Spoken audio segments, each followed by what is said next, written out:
오늘날 시대에는 더 이상 세계화라고 하는 말이 더 이상 어색하거나 신선하지 않는 그런 시기가 되었습니다.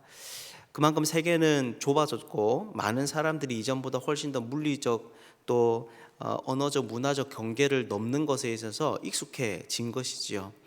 그러다 보니까 생기는 문제가 한 가지가 있습니다. 여러 가지 어려움들이 있는데 그 중에 하나가 법의 적용에 관한 문제입니다. 왜냐하면 이 법이라고 하는 것은 전 세계적으로 다 통용되는 것이 아니라 국가라는 분명한 경계를 가지고 있기 때문입니다. 즉 이 법은 한 사회 내에서 만 적용이 되는, 그것을 제정한 국가에서만 제정이 되는 사회적인 약속이다라고 하는 것이죠. 그러다 보니까 이 세계화된 세상 가운데 여러분 어떤 문제가 생기는 것입니까? 바로 다른 나라에 있는 국민에게 법을 어떻게 적용할 것인가에 대한 그런 고민이 생기는 것입니다. 예를 들어서 우리나라에서는 이제 마리화나라고 하는 것이 불법입니다. 마약류로 취급되고 또 이것을 이제 사용한 사람들은 법의 처벌을 받게 되죠.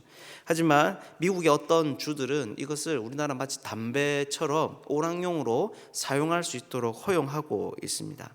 그럴 경우 우리나라 사람이 미국에 있는 그 법으로 허가된 그 주에 가서 이제 마리화를 피우게 될 때, 그럼 이 사람을 어떻게 보아야 되느냐라고 하는 그런 질문들이 생길 수 있는 것이죠. 그래서 이것과 관련된 개념 중에 법을 어떻게 적용할 것인가에 관해서 속인주의, 속지주의라는 개념이 있습니다. 속인주의라고 하는 것은 이 사람이 어떤 나라에 가 있든지 간에, 그것이 미국이든 중국이든 베트남이든 상관없이 간에 원래 이 사람이 속해 있던 그 나라의 법을 따라서 처벌을 받는 겁니다. 그러니까 대한민국 사람이면 어느 나라에 있든지 간에 대한민국의 법을 따라서 처벌을 이 사람을 이제 받는 것이죠. 그리고 속지주의 같은 경우는 이 사람이 어느 나라에 속해 있는지 상관없이 그 자기가 속해져 있는 그 나라에 여행을 갔든지 비즈니스로 인해서 잠깐 그 나라를 방문했든지 간에 그 나라의 법에 따라서 처벌을 받는 것입니다. 그런데 이것은 사실 우리 신앙생활에 있어서도 굉장히 중요한 개념입니다. 왜냐하면 성경은 우리를 향하여서 끊임없이 하는 말이 너희는 이 세상에 속한 사람이 아니라고 이야기를 하고 있기 때문입니다. 분명한 우리의 시민권과 정체성은 하늘에 있는 사람들이고 너희는 이 땅에서 살아가지만 이 땅과는 구별된 존재라고 성경이 우리에게 알려주고 있는 것이죠. 그렇다면 이런 우리들에게 있어서 하나님 나라의 법, 하나님 나라의 통치는 어떤 방식으로 적용이 될까요? 성경을 살펴보면 이것이 속인주의적 방식으로 취하고 있다는 것을 우리가 생각할 수 있습니다. 그래서 오늘 이 시간 왜 하나님 나라는 속인주의라는 이런 법의 적용의 방식을 취하는지, 그리고 왜 우리는 이 땅을 살아가면서도 하나님 나라의 그 법을 따라서 살아가야 되는지를 함께 살펴보도록 하겠습니다. 이것과 관련해서 오늘 본문은 예수님의 두 가지 명령을 가지고 대답을 하고 있습니다. 그 첫 번째가 무엇입니까? 바로 좁은 문으로 들어가라라고 하는 것입니다.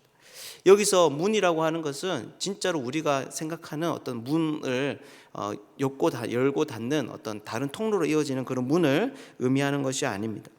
문맥상 예수님께서 앞에서부터 5장으로부터 계속 해오시던 말씀이 바로 이 세상에 도래한 하나님 나라의 질서, 윤리, 하나님 나라의 백성의 삶, 하나님의 통치, 이런 것이 무엇인지를 예수께서 계속 가르쳐 오고 있습니다. 그러니까 이런 길로 들어서는 것을 바로 여기서는 문이라고 이야기를 하고 있는 것이죠.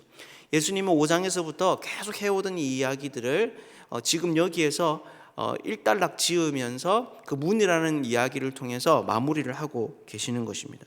그러니까 좁은 문으로 들어가라라고 하는 것은 너희가 이 세상에 살아가던 삶의 질서대로 살 것이 아니라 하나님 나라의 백성대로 살아야 된다, 내가 말하는 그 가르침대로 살아야 된다라고 하는 것을 가르쳐 주는 것이죠. 그런데 사실 이것은 좀 상식적으로 이상한 이야기입니다. 왜냐하면 이 좁은 문의 반대인 넓은 문은 그 길이 크고 넓으며 많은 사람들이 다니는 길이기 때문입니다. 여러분, 많은 사람들이 선호하는 길이다라고 하는 것은 여러분 어떤 의미를 가지고 있습니까? 그것은 보통 조금 더 그 선택지가 좋을 수 있다라고 하는 그 가능성을 나타내는 것입니다. 예를 들어서 인터넷에 익숙한 요즘 세대들은 물건을 살 때에, 특히 고가나 자기가 원하는 전자제품을 살 때에 그냥 가게에 가서 덜렁 사오지 않습니다. 반드시 다른 것들과 미리 사전에 인터넷을 통해서 비교해보고 구입을 하는데, 그 중에 이제 중요한 잣대 중에 하나가 바로 얼마나 많은 사람들이 이 제품을 선택했는가라고 하는 것에 달려 있습니다. 그러니까 압도적으로 사람들이 이제 그 제품을 선택하면 이제 자기가 원하는 어떤 그 스펙이나 조건이 맞으면 크게 다른 것들 찾아보지 않고 그것을 구하는 것이죠. 그런데 여러분, 좁은 길은 여러분 어떻습니까? 14절을 보면 그 길이 좁고 협착하다라고 말을 합니다. 여기서 협착하다라고 하는 것은 고난, 고통 이런 것과 비슷한 어군에 속한 그런 말이라고 합니다. 즉 좁은 길은 핍박과 고난이 예상되는, 암시되는 그런 길인 것이죠. 그러다 보니까 사람들이 어떻게 하는 것입니까? 이 길을 선택하지 않습니다. 오직 소수만이 이런 삶을 걷기로 결단을 하고 이 길을 걸어가는 것이죠. 그래서 넓은 길에 비해서 이 좁은 문을 선택하는 사람들의 인생은 외롭기도 하고 또 무언가 눈에 보이는, 확실히 붙잡아 보이는 것이 없어서 안정성이 떨어질 수 있습니다. 그렇다면 왜 예수님께서는 하나님의 백성들로 하여금 이 길을 선택하라고 이야기를 하는 걸까요? 왜 많은 사람들이 다녀서 안전하게 보이고 또 더 사람들로부터 많은 위로를 얻을 수 있고 든든할 수 있는 이 길을 내려놓고 좁고 험난해서 사람들이 선택하지 않는 이 길을 너희는 걸어가야 된다라고 주님이 그렇게 말씀을 하시는 것일까요? 그것은 바로 이 좁은 길이 바로 생명으로 인도하는 길이기 때문입니다. 다시 말해서 인생에 있어서 제일 중요한 것은 잠시 잠깐 그때 누리는 안정감이나 편안함, 쉽고 좋은 것이 아니라 결국에 우리가 그 길을 걸어갔을 때 끝에 인생에서 만나게 될 것이 무엇인가 하는 것이 참 우리의 삶에 있어서 가장 중요한 기준이고 잣대라고 하는 것이죠. 그래서 예수님은 뭐라고 말씀을 하시는 겁니까? 좁은 문을 선택하라라고 하는 것입니다. 넓은 문이 있더라도 너희는 좁은 문으로 들어가야 된다라고 하는 것이죠.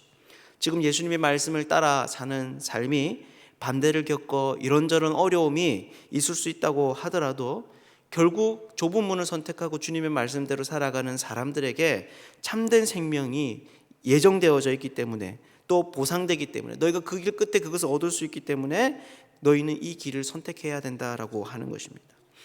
이것은 그 다음에 나오는 이야기에서도 마찬가지로 반복됩니다. 이 다음에는 또 어떤 이야기가 등장을 하고 있습니까?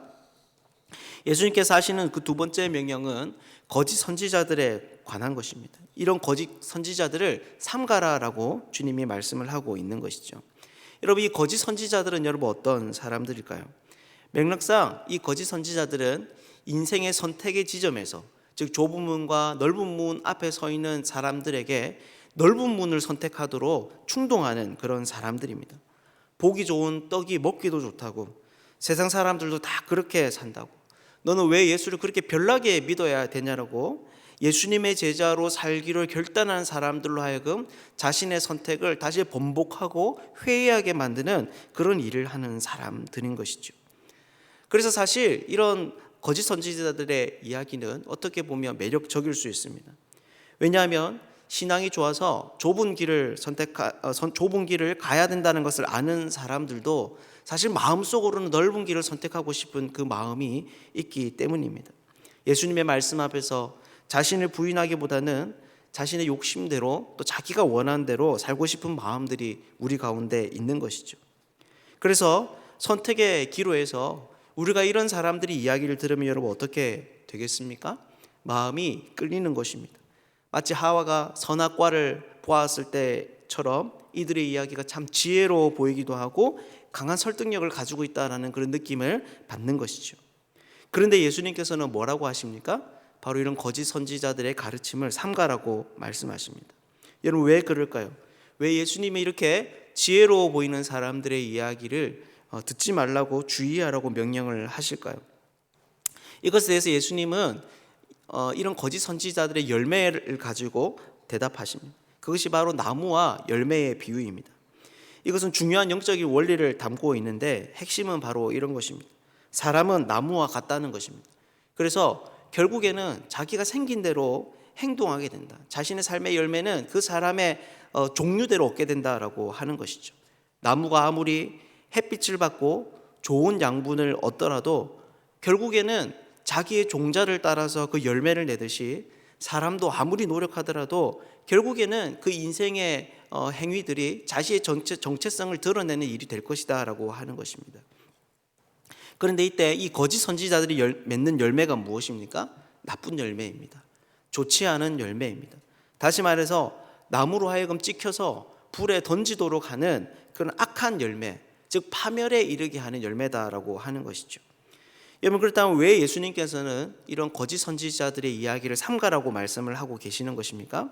바로 거짓 선지자들이 옳다고 말하는 넓은 길을 선택한 사람들은 역시 이 자기의 스승과 같은 결과를 맞이하게 될 것이기 때문입니다. 아무리 들을 때에 그럴듯해서 그 스승의 길을 선택하지만 결국 그 사람들은 자신의 스승과 같은 파멸과 비참한 결과를 자신의 속에 쥐게 될 것이다 라고 하는 것이죠. 사랑하는 여러분, 결국 그렇다면 이것이 무슨 말입니까? 바로 하나님 나라의 백성들은 속인주의의 방식으로 하나님 나라의 법에 의해서 통치된다라고 하는 것입니다. 우리가 이 땅에 속해 있다고 하더라도 이 세상의 법칙을 따라서 우리의 운명과 그 인생의 결말이 결정되는 것이 아니라 하나님의 법과 그 통치에 따라서 이것들이 나뉘어진다라고 하는 것이죠. 그런데 이때 우리가 기억해야 할 것이 있습니다. 바로 사실상 이런 하나님의 통치는 이 세상이 사실 법을 적용하는 그 목적과는 다른 것이 있다라는 것입니다. 다시 말해서 이 세상에 있는 법들이 속인주의, 속지주의 이런 법의 적용의 방식을 선택하는 이유는 바로 그 법의 집행을, 그러니까 처벌을 하기 위해서입니다. 그러니까 범법자들을 골라내고 그 사람들에게 합당한 징계를 하기 위해서 이런 법의 적용을 만들어내는 것이죠. 하지만 하나님의 나라는 그렇지 않습니다. 하나님 나라의 관점에서 보았을 때는 사실 이 세상 자체가 하나님의 저주 아래에 있고 또 죄의 형벌 가운데 있는 것입니다.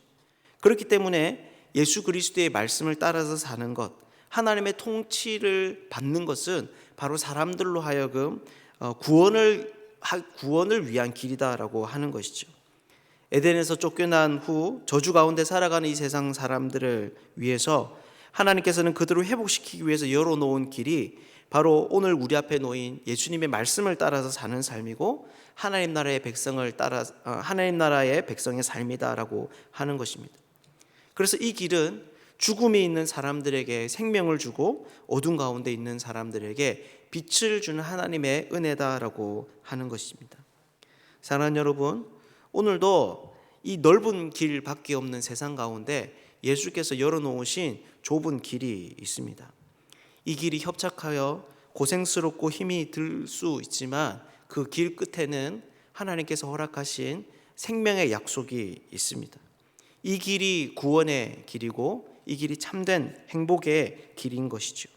우리가 하나님의 말씀 앞에서 자기를 부인하고 이 길을 선택할 수 있는 그런 사람들 되면 좋겠습니다.